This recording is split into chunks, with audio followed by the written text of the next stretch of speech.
It's okay? Yeah. Good?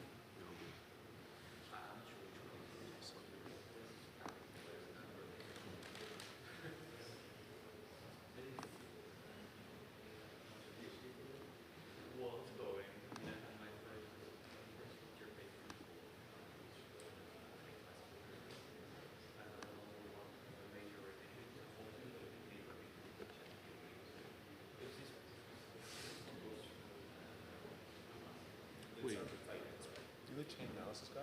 Sorry? Yeah, you were chain analysis? Yeah.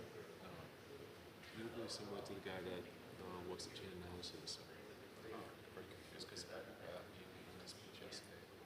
Yeah. Okay, no. We barely understand the All right, yeah. The guy down there, he will like give like a yeah. They said that yeah. It's 5 minutes. Or do you suppose it's 11:05?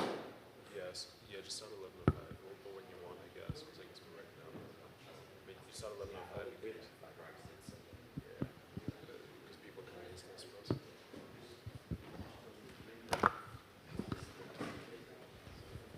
Like 2 minutes maybe. It's 11:03. It's 11:03. They need to put the microphone? Yeah. Okay. Just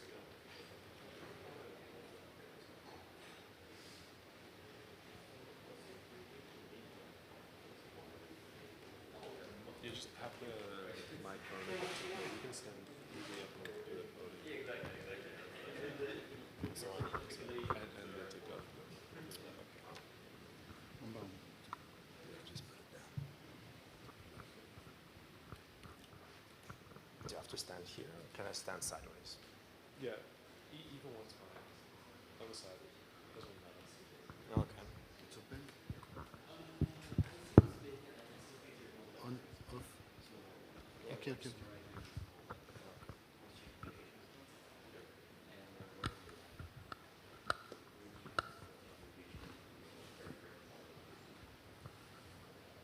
Okay, hi, my name is Alexei. I'm a PhD candidate at the Imperial College in London, and I'll be talking about the nuts, bolts, and impossibility of cross-chain communication.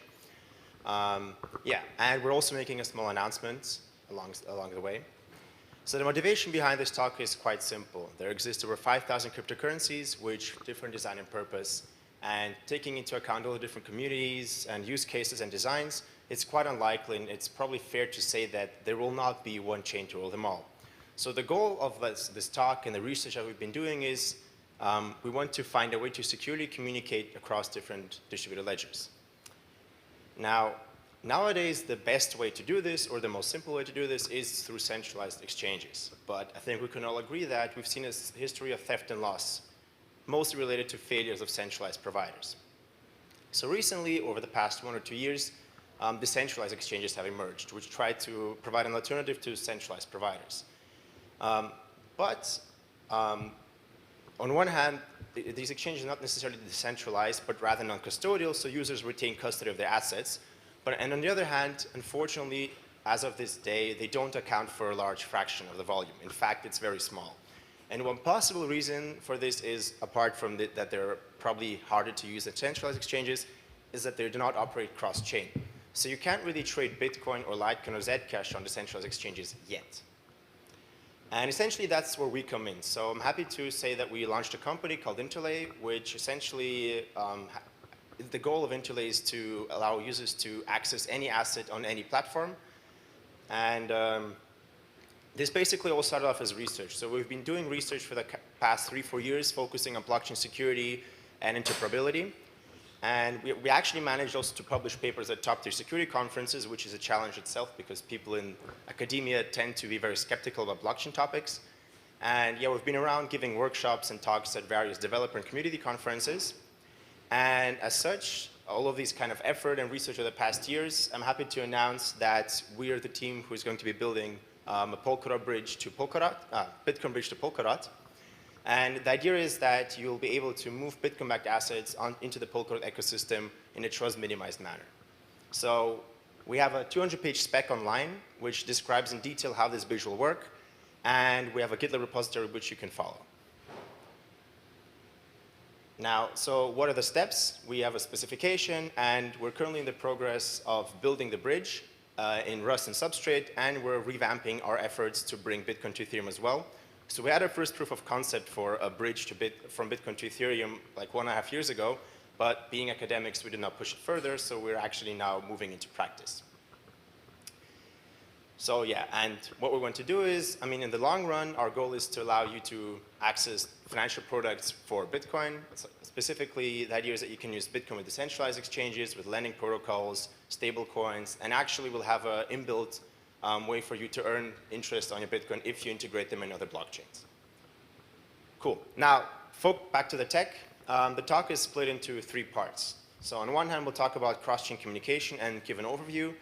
Then I'll argue why it's impossible to achieve this without a trusted third party, and then discuss how we can circumvent this result using incentives. So essentially the concept that made Bitcoin work in practice. This talk and the research that we've been doing is based on 2 papers, so Xclaim, and we have a systematization of knowledge. So it's a survey on the entire field of cross-chain communication, and we provide a framework for people basically to design new systems. So you can choose for each step of the protocol what you want to use, essentially.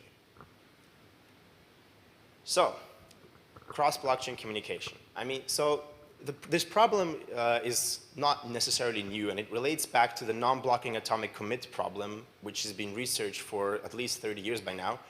And the idea is, back then when we only had databases, we wanted to synchronize and move information from one database to the other.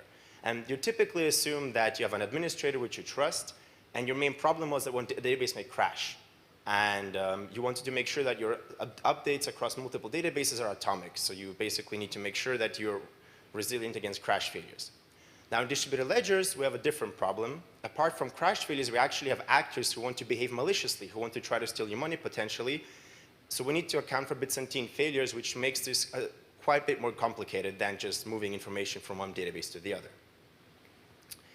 Now, I'm sure all of you have heard about interoperability and different startups and platforms offering these services.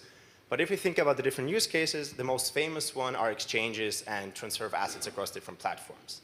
However, there is also less known applications to cross-chain communication. Specifically, one of the ones that's going to be quite relevant in the future is sharding.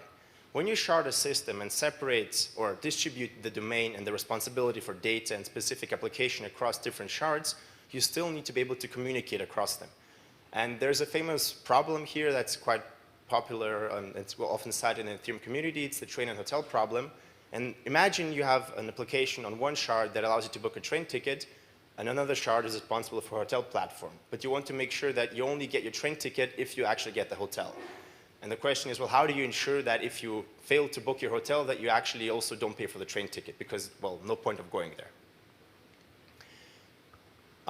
Another case, which is probably even less known, is bootstrapping and migration of blockchains. So the first use case for cross-chain communication was actually merge mining, which was launched in 2011 and allowed Namecoin to use Bitcoin security model and bootstrap on that. So essentially, Namecoin miners and participants would include a piece of data in Bitcoin blocks, and this way check that Namecoin is leveraging Bitcoin's proof of work for its security. And finally, a term that is often misused is sidechains. Typically, people refer to sidechains as a concept for interoperability in general. What we try to use it for is extension of features. So if you have one system, a parent chain, and you want to, for example, add some additional features to Bitcoin, but you use Bitcoin security model or you use Bitcoin as the native asset in your system, this would be considered a sidechain in our model. But again, the definitions here are not coherent. Now, being an academic, we like to define models and build systems from scratch. So if we talk about cross-chain communication, we assume we have 2 distributed ledgers or blockchains, both of which have consensus committees. So essentially, we misuse the term committee because we know that Bitcoin and Ethereum actually have a random leader election process where we sample one leader each round from a dynamic set. But essentially, for our case, we can just assume and say it's a committee.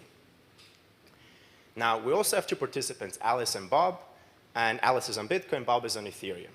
And then we have 2 transactions. And let's assume transaction TX1 in blue is owned by Alice, so only she can broadcast it, and it's a Bitcoin transaction. And transaction TX2 is an Ethereum transaction, which is controlled by Bob.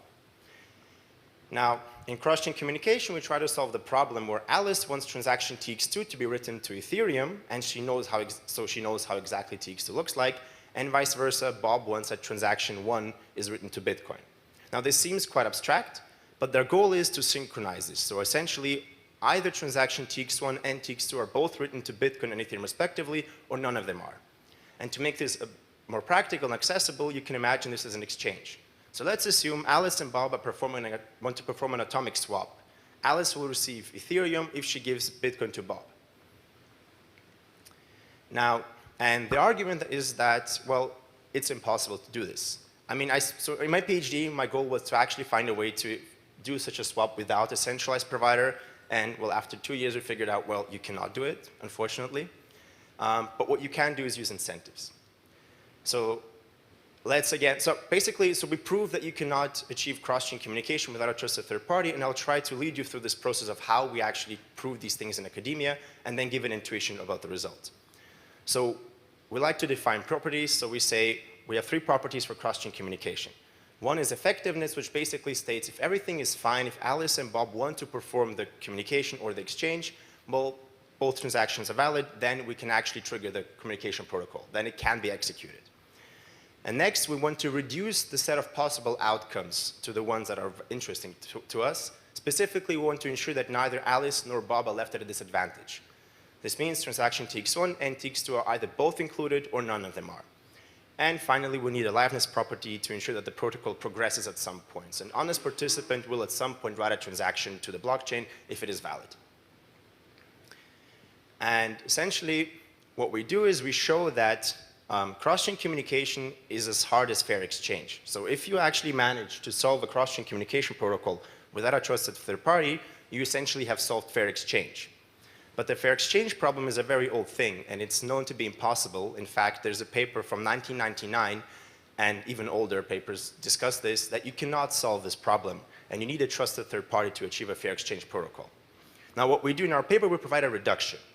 So I will not go into the details of formalisms and so on, but rather I'll try to provide an intuition and explain with examples why this result actually holds.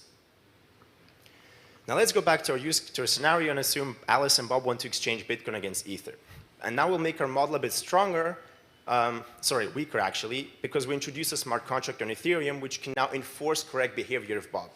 So we assume that Bob locks his Ether or transaction TX2 with a contract, and essentially if Alice sends Bitcoin to Bob, the contract will force Bob to release Ether to Alice. So essentially the Ethereum consensus participants will enforce that the exchange is executed on Ethereum. So the idea is that once committed, Bob can no longer misbehave. So Alice will send Bitcoin to Bob on the Bitcoin side, and then the question is what happens next? And essentially Alice would now, or Bob, would have to prove to the Ethereum consensus participants that the Bitcoin transaction actually happened. And this is exactly where the impossibility result comes in. To be sure that the exchange is always executed successfully, we need to assume one of 2 things. Either we assume that Alice is always online and self-honest, and we'll basically submit the proof to the smart contract on time, and we need to assume that the network is synchronous. So we know that the message that Alice is sending will eventually be delivered within a certain known amount of time. So let's say 1 hour. So we know if Alice sends a message to the contract, within 1 hour the contract will actually see it and finalize the exchange. The other option is that we have a trusted third party that does this for Alice. So there's someone who is online and honest, and that will basically tell the contract, okay, yes, Alice sent Bitcoin to Bob, please release the Ether to Alice. And if we think about this in more detail, we realize it's actually the same thing. If Alice has to be online and the network is synchronous, she becomes her own third party because she is obviously self-honest, and if we assume in our protocol that Alice will always be online and finalized, it's essentially the same thing as if we assume someone else being Alice and the third party. So the main challenge of cross-chain communication actually is selecting a trusted third party for your protocol. And essentially this depends on what the participants agree on. This can be Alice and Bob, and you assume that both are online and the network is synchronous, or you can use an external party or committee. So that's shown here in the center. And this can be a single user, it can be a committee, it can be 1,000 of users which vote. It can even be a separate blockchain which is able to verify Bitcoin and Ethereum if we agree on it. We can also ask the Bitcoin miners to actually take over this role and be the ones to prove to the Ethereum contract that Alice behaved correctly.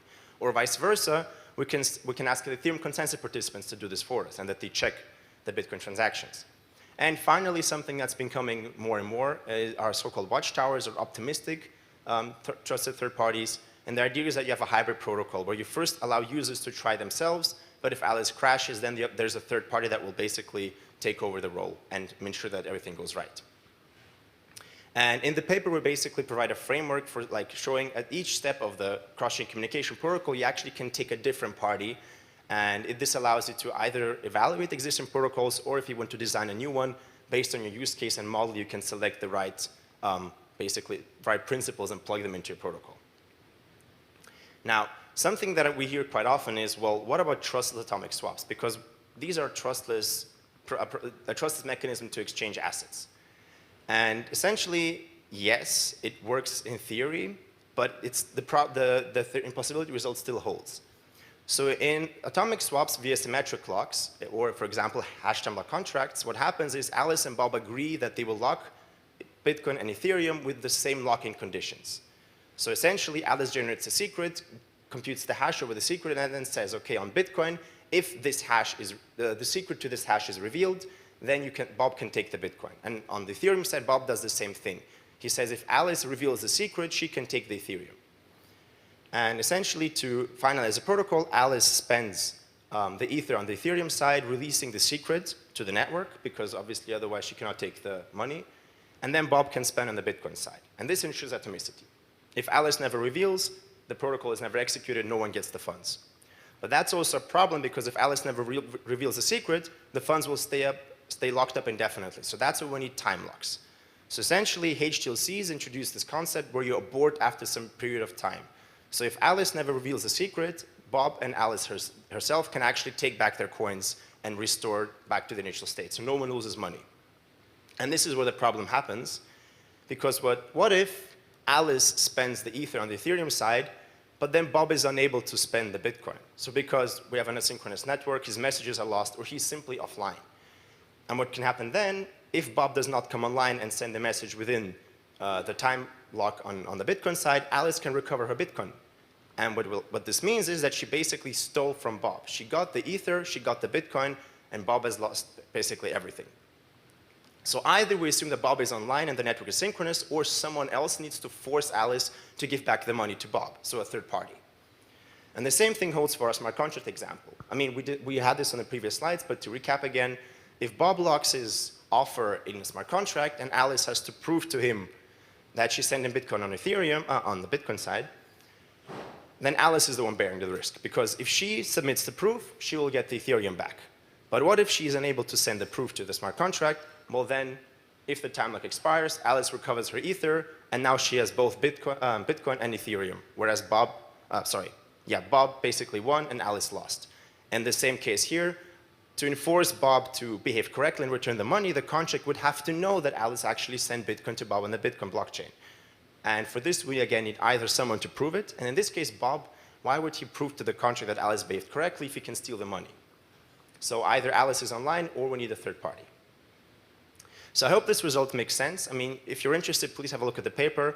We'll also have a blog post series over the next couple of weeks explaining this in more detail, and trying to also emphasize that you can still circumvent this theoretical result by introducing incentives, essentially what made Bitcoin work in practice. And the idea is that while it's possible that parties crash and misbehave, we want to ensure that users do not face financial damages. So we use collateral and proofs of misbehavior to build a system that is more or less incentive compatible.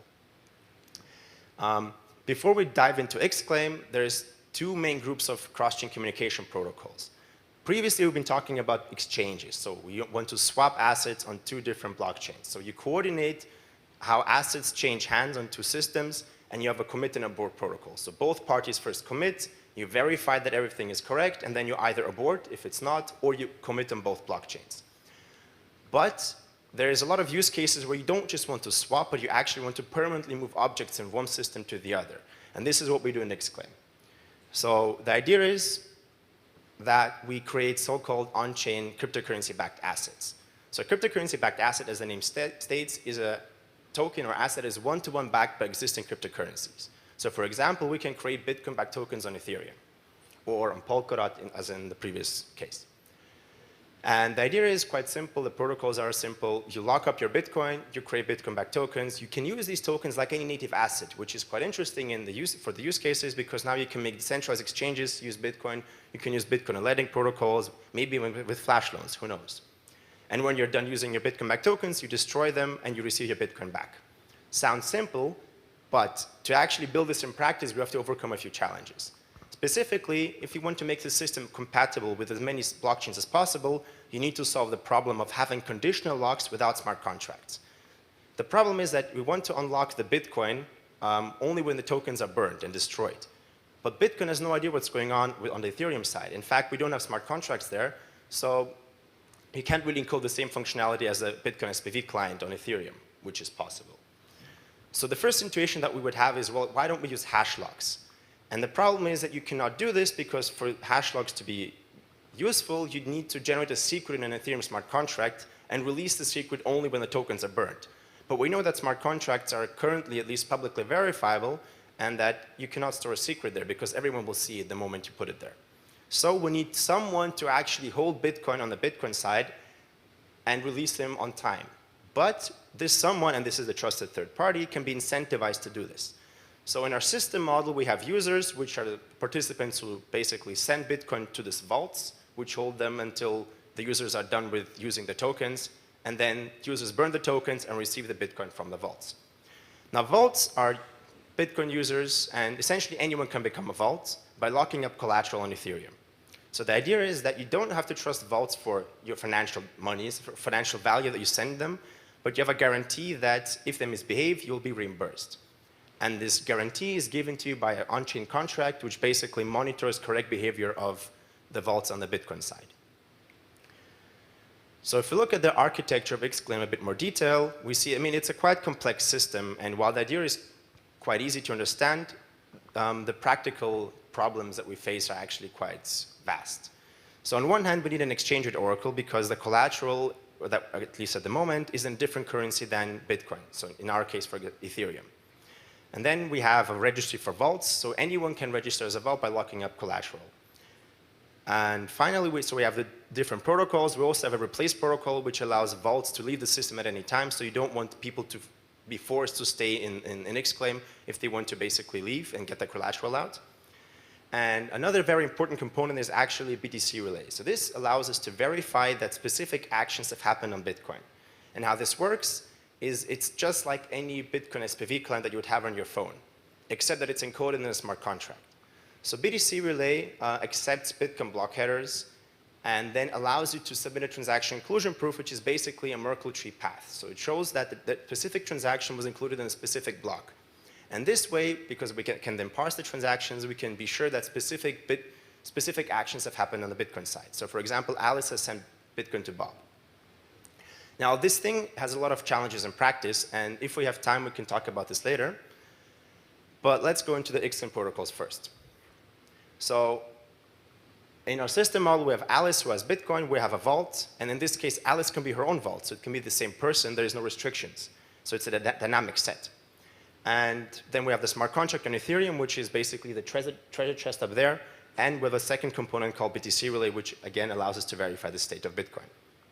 Now what happens first is that the vault locks up collateral in the Ethereum smart contract. And this collateral defines how many Bitcoin-backed tokens can be created. And the essential thing here is that we have to over-collateralize to account for exchange rate fluctuations.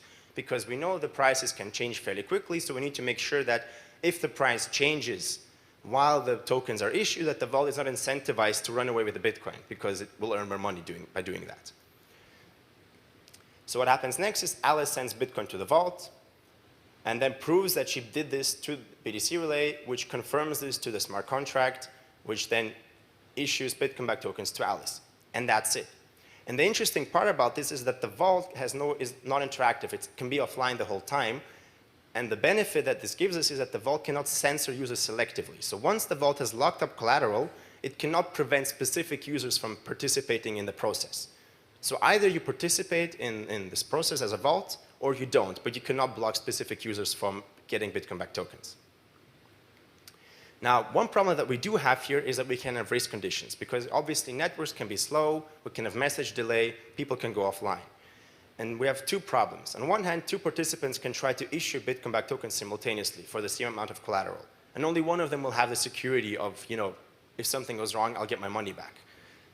And the other problem is that the vault, before Alice sends the proof here, can try to withdraw the collateral. So the vault gets Bitcoin and takes the collateral out, and then basically runs away. So what we have to do is we have to account for this. So on one hand, the vault cannot just simply take out collateral, but has to have a multi-step process where you first announce that you want to take out your collateral, wait until pending requests are finalized, and then you can take out what is left. And another second thing we need to do is a two-phase commit protocol for the issue requests. So before sending Bitcoin to Bob, Alice must make a commitment to the contract stating that she wants to issue, for example, one Bitcoin-backed token. And this locks up or blocks the necessary collateral of the vault, and then Alice can finalize the protocol. However, if we do not prevent Alice from locking up the vault's collateral but never issuing the tokens, you can launch denial of service attacks on the system by simply having a dozen of users constantly locking up the collateral of all participating vaults. So what we have to do is we have to require Alice to provide some minimum amount of griefing collateral in Ether, which is then returned to her when she finalizes the process. Okay, something went wrong. There we go. And yeah, once you have your Bitcoin-backed tokens, you can use them like any native asset on Ethereum. So with decentralized exchanges, easier payment channels, or stable coins, and so on and so on. So let's assume Bob then received some Bitcoin-backed tokens from Alice, and he wants to actually get his Bitcoin back. So what he has to do is he has to lock these Bitcoin and burn them eventually in the smart contract, which will emit an event. And this is the first time the vaults actually have to become active, because the vault observes this event and has to return the Bitcoin to Bob on the Bitcoin side. However, the protocol is not done yet. The vault has now to prove to the smart contract using BTC Relay that it behaved correctly. And only once this proof is included in the Ethereum blockchain, only then the collateral is returned to the vault. Which means that if the vault misbehaves, does not send Bitcoin to Bob, stole the Bitcoin before, or something of sorts, Bob will be reimbursed. And this means that either Bob has a guarantee, either he will receive Bitcoin or he'll be reimbursed in Ethereum plus a premium. So essentially this means he actually makes profit when vaults misbehave. So he can basically use this Ethereum collateral plus the premium to go and buy the same amount of Bitcoin that he should have received and actually earn money on this. So the vault has no incentive to steal from Bob as long as the exchange rate is stable. And speaking of the exchange rate, obviously we need to account for mitigations, fluctuations. So what we do is we have a multi-stage collateralization scheme where we predefine some over-collateralization rates. So in the paper we say it's 200%. It can be higher, it can be lower. We actually have a paper, so my co-founder has a paper of how to reduce this over time. And the idea is that as long as you're in the green zone, everything is fine. Users can create new Bitcoin-backed tokens. You can take out free collateral. However, if the exchange rate drops and you fall into the yellow zone, well, users can no longer create issue requests. The vaults are recommended either to add more collateral or to ask users to basically execute the redeem protocol with them, which means that they free up collateral because Bitcoins are returned to users. And finally, this is not on the slides, but the vault can also offer it's the Bitcoin it is holding as an auction to other participants who wish to take its place as a vault. So that's why we have the replace protocol, so you actually have an open market for participating in the protocol. However, if things really go south and nobody is willing to replace the vault or the exchange rate keeps crashing, we have an automatic liquidation in place, which means that at some point, the vault will be forced to execute the redeem protocol. And either it returns the Bitcoin to the user or it loses its entire collateral. So XCon gives us, again, in academia, we like to define a lot of properties. But essentially, what is interesting is that we are guaranteed that you have consistency, so you only have Bitcoin-backed tokens if you actually have the Bitcoins locked on the Bitcoin side. And since it's a public blockchain, you can always check this. You also have the guarantee that as a user, you'll get your Bitcoin back, or you'll receive Ethereum and basically not face any financial damages. And you do not need any third party in that sense. So you have, from distributed systems perspective, you have a third party being the vault. But you yourself can be this vault, and essentially you can pick a vault at random. So you don't always have to trust the same person. So speaking of, so before we're discussing the implementation, let's talk about the system requirements. So one of our main goals was to make this as compatible as possible with existing systems. So while on the issuing blockchain, you need smart contracts like on Ethereum, so you need to be able to create tokens and verify transaction inclusion proofs and the consensus of the blockchain that you're creating tokens for, so for example, Bitcoin. On the backing side, so for Bitcoin, we have no restrictions. So the only thing you need to be able to do is make a normal transaction. Obviously, if you were to have smart contracts on both sides, you could basically optimize the system by requiring even less third parties in the sense. So you only have 2 smart contracts, and the vaults become an optimization. This does make things quite tricky on the implementation side because you now need to synchronize 2 smart contracts constantly. So we implemented Xclaim for Bitcoin and Ethereum, I think, a year ago or more, and we tested it on Robston, and initially we used the old deprecated BTC Relay, which has been around for quite some time, but it fell behind Bitcoin, I think, over 90,000 blocks. So we, by now, have a re-implementation Solidity. And what we're doing right now is we're building Xclaim in Rust, specifically for Polkadot using Substrate, and the proof of concept for this will be online probably in April. So yeah, so if we talk about the cost, so in the case of Bitcoin to Ethereum, we made some measurements, and we saw that back then, I think the prices actually are about the same of what we measured a year ago, or even longer. It costs you a maximum $2 to issue an arbitrary amount of Bitcoin-backed tokens on Ethereum, which is quite cheap. And we actually see, if you look at the figures, that the main delay and the main costs are obviously on the Bitcoin side, because that's the main cost factor typically. So we also compared our implementation to H2C swaps between Bitcoin and Ethereum, and what we saw is that if you were to issue Bitcoin-backed tokens, execute 1,000 consecutive swaps between your Bitcoin-backed token and Ethereum, and then return to Bitcoin, you would be 95% faster and 65% cheaper than if you were to use H2C swaps each time. And the main reason is that you don't need to synchronize both blockchains with each step, but you have a slow synchronization process at the start, fast swaps, and you can even take these swaps off-chain if you use an Ethereum payment channel system or a commit chain or some of sorts, and then you just have a slow redeem process again. Whereas in H2C swaps, you have the setup phase each time. So it's a memoryless process, and you don't gain anything from actually establishing a channel with your counterparty, exchanging secrets, and so on. Great. So summarizing, cross-chain communication is impossible without a trusted third party, but you can circumvent this theoretical result by using incentives, and that's what we do in Xclaim, and we're building Xclaim to bring Bitcoin to Polkadot, and then later on for other systems. We have a lot of papers and links to GitHub repositories. So yeah, thanks for your attention, and happy to take questions.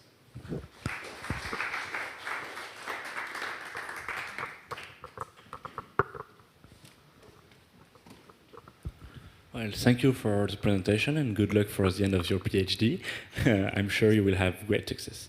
I see a very immediate usage of Xclaim in the Ethereum ecosystem. In Ethereum ecosystem, we are looking at what we call sidechain, what you might consider being multiple ledger. I'm in particular thinking of XDAI, and we need to bridge assets like DAI between blockchains. And the question is, I guess Xclaim could be used for that. Is it something that you've considered? Will you build tooling to basically move assets between Ethereum blockchains? And also, one thing is, would it be meaningful and possible in that sense to back an asset using the same asset? For example, have DAI on the mainnet, XDAI on the XDAI blockchain, and have somehow this whole process being backed by DAI? So maybe to answer the first question, so yes, you can use Xclaim for this. Essentially, it always depends on which trust model you want to have. The idea of Xclaim was that you have a dynamic set of participants where anyone can become a third party. If you have a permissioned sidechain, which has a BFT consensus protocol, you can introduce Xclaim on top of that, but you can also rely on the BFT consensus participants because you have to trust them anyway for the correct operation of the sidechain. So it always depends on how much you want to open up the system. Obviously, if you just want to say, okay, the consensus participants are responsible for the sidechain consensus, but you want to open up the system, what you can do is you can lock up the collateral on the Ethereum side and basically require the consensus participants of the sidechain to actually even commit to specific state transitions. And that way, if something goes wrong, they're also slashed. Regarding the second question, I'm not quite sure if I follow. I mean, I can't say, I don't know. could be, but it's a bit of a complicated process if you want to back this issuing of this, like, if you want to back the same asset using the same asset as collateral, that's definitely possible. The question is on which chain do you do this? So one of our research projects that we're doing for Bitcoin is trying to figure out whether you can have collateral on the Bitcoin side to avoid the whole exchange rate fluctuations. So we have solutions for that. The problem is that if you need smart contracts on the Bitcoin side for this. If you have two Ethereum chains, yes, you can basically have collateral only on one side. So in the same asset, basically, yes. There's a question back there. Okay, thanks. So my question is, you said that if we are using HTOC contracts, then we need a third party. I don't fully agree on that. I think that it could be done without third party. And the second thing is, it could be still incentive if we are using hash time locked contracts. If, for example, when one of the parties is trying to abandon the deal in the middle and refund after a few hours or a day, they could have some penalty, for example, to leave 1 or 2% of the amount that they wanted to exchange. And in that way, they will have incentive to finalize the process, even though it's a two-step process. So yeah, the first question is more important. Why do you think that you need third party with HTOC kind of protocol? So, I mean, it's not that we think it, we prove it, essentially. So that we show that it's the same, it's a theoretical result. So you actually have a proof and that it's as hard as fair exchange. So it's, you can basically, so what you can say is that you don't agree with the model, the proof holds though. And I mean, I tried to explain in the example that you need a third party. I think what is a bit confusing in the sense is the word trustless means something different nowadays in the blockchain space compared to what it was used for previously in distributed systems. Nowadays, we typically say we're trustless, meaning that you don't trust them with your financial assets and stuff like that. In distributed systems, it means that you have some party that will adhere to protocol rules and do exactly what it told it to do, and then it's online. And essentially, that's what the result is about. I mean, if you don't have anyone, as explained in the HLC examples, if you don't have anyone who will give the proof or actually make sure that Alice spends or Bob spends on time, then it fails. And so there is no way around it. So either you need to assume that both parties are online, which is a synchrony assumption, or you need a third party. But from principle, theory-wise, it's the same thing. That's that the result actually states. Answering your second question, I think what you're speaking about is a financial free option problem. So yes, you can add penalties for abandoning HTLCs, but it still doesn't solve the fair exchange problem. So there's a slight difference between those two. Fair exchange states that it will either be executed atomically or not at all. And the financial free option problem basically states that Alice, being the one who can decide when to trigger the exchange or not, she obviously can, decide whether this is still beneficial for her a bit later, whereas Bob has no decision. Yeah. I was wondering, the costs of doing these swaps, do they include because I mean, part of the architecture was relaying all the Bitcoin blocks into Ethereum, right? Yeah. So do these costs kind of include the cost of relaying all the blocks? Because I mean, if you want to prove something in a block, you need the block headers and all that. And I mean, in some sense, it would be most economical if all possible relay transactions would be crammed into one block. On the Bitcoin side, you would only take those blocks, right? You are but I mean, I guess you kind of have to take all of the Bitcoin blocks or the other chain blocks into your. I mean, is the cost of storing those block headers and is that significant or?